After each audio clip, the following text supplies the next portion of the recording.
In this lecture, we're going to look at the developmental economics. It's the branch of economics that studies how the poorest country in the world can improve their well-being, improve their standards of living, what they need to do in order to overcome the situation they're in, and whether or not the rest of the world can help, and how can the rest of the world help. So let's start with the definition of what is rich and what is poor. We're going to look at some countries that we define high-income countries and low-income countries. And all the data that we have is based on the data obtained from the World Bank for 2012 GNI, which stands for Gross National Income per capita. Gross national income is per capita is calculated as we take all the income that people receive in that particular country and divide by the country's population. So in a way, this GNI represents the average income, or an income of an average person in that country, the average income in that particular country. So high income is going to be defined as a country where the average income is $12,000 or more. And those are the countries that represent high-income countries. No surprise here. United States, Canada, Australia, New Zealand, Japan, and most of the nations of Western Europe. Then when it comes to middle income, we're going to split it into the high middle income and lower middle income. So that for the high and middle income countries, those earn from $4,000 to $12,000. And the examples of those countries are South Africa, Poland, Brazil, Iran, and many, many other countries. Low and middle income countries where average income is between $1,000 and $4,000. And some examples include Ukraine, Sri Lanka, Morocco. And finally, those are the poorest ones that have income per capita for 1 year. So here we're talking about numbers for 1 year that countries received in a country.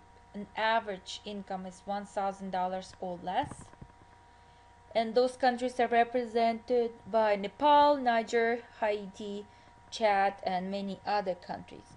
So we're mostly going to be talking about the lowest income countries and even somewhat low and middle income countries.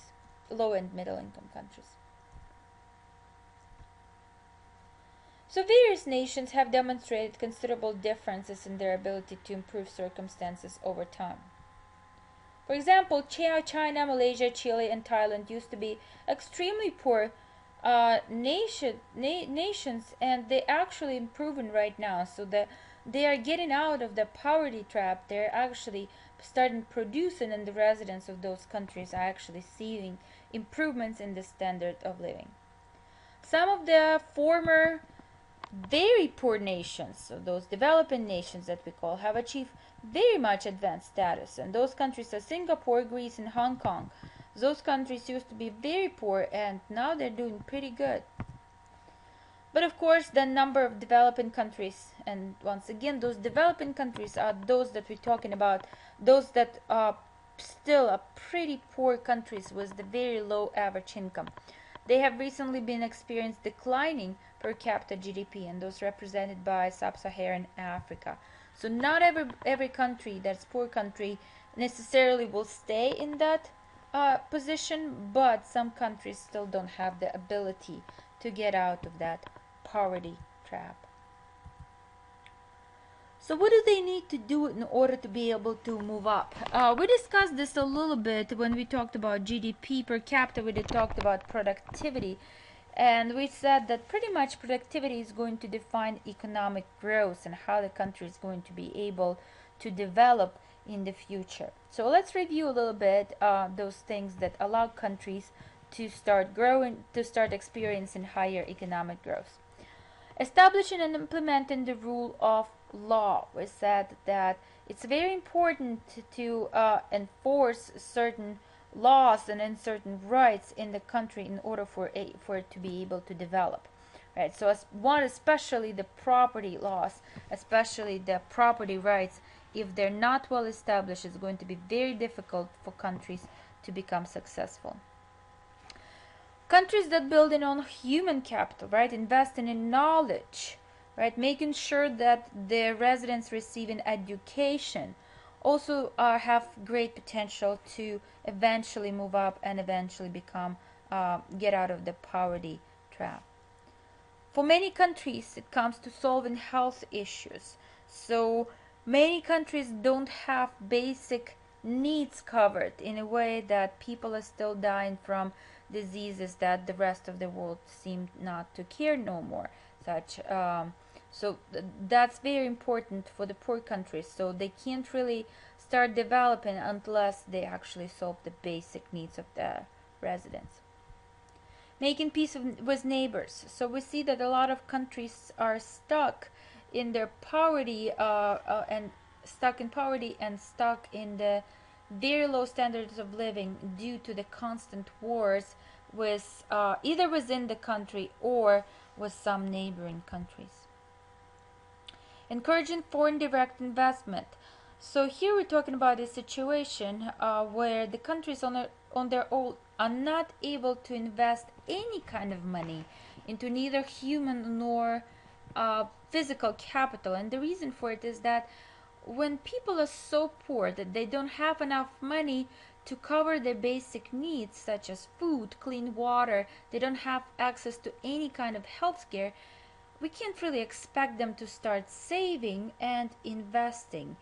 It's very hard for somebody to buy a computer when they really don't have basic needs met on everyday basis. So foreign direct investment can help. And when the country is encouraging foreign direct investment, when foreign countries bring the capital to start developing those countries, that can actually improve things for better. Opening economies to international trade. This one, luckily for most of the countries, is pretty acceptable, with few exceptions such as probably North Korea. We can talk about openness of countries to international trade, but still some may not be as open as may be necessary for the country to start improving the standard of living. Finally, efficient use of resources. Once again, we talked about how the national resources can either improve the situation for some countries, but a lot of times they actually create the opposite.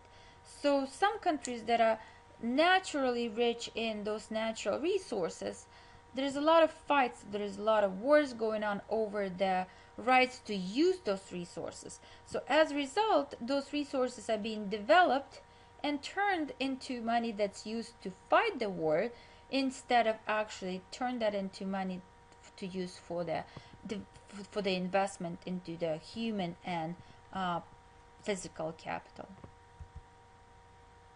So it has been argued that aid is needed to break poor countries out of this poverty trap.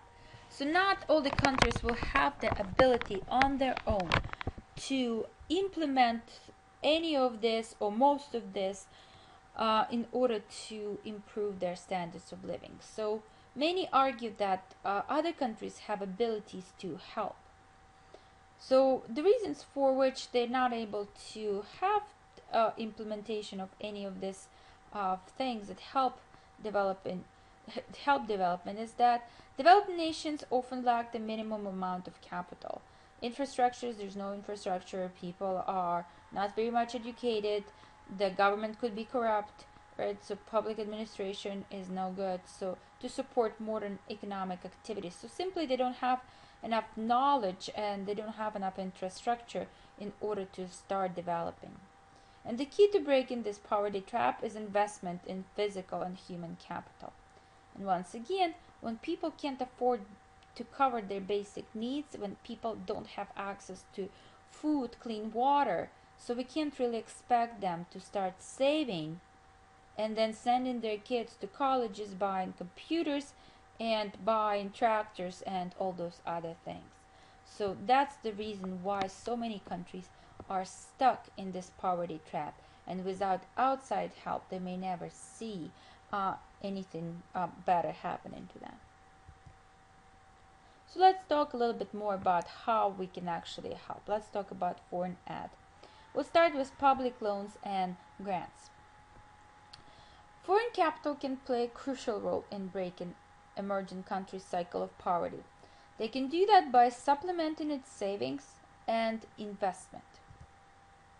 Many developing countries lack this infrastructure that they need to attract either domestic or foreign private capital. So in a way, in order to attract some investor, right? So if I'm looking to invest my money somewhere, I'm going to be thinking, well, I want some return on my investment. So as a result, I may not necessarily look at the poorest countries because I may never see my money back.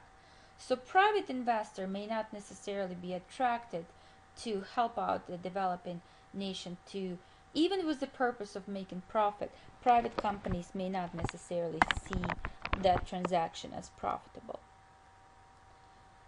But infusion of this foreign aid can strengthen the infrastructure, and it could enhance the flow of private capital to the developing nations.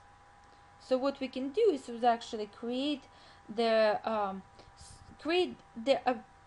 certain level of infrastructure that would attract that private capital. So in a way, public helps those countries to at least build a base that later on will attract private capital. So we're going to look at several ways where countries, not the private individuals, but rather countries, can help out the developing nations.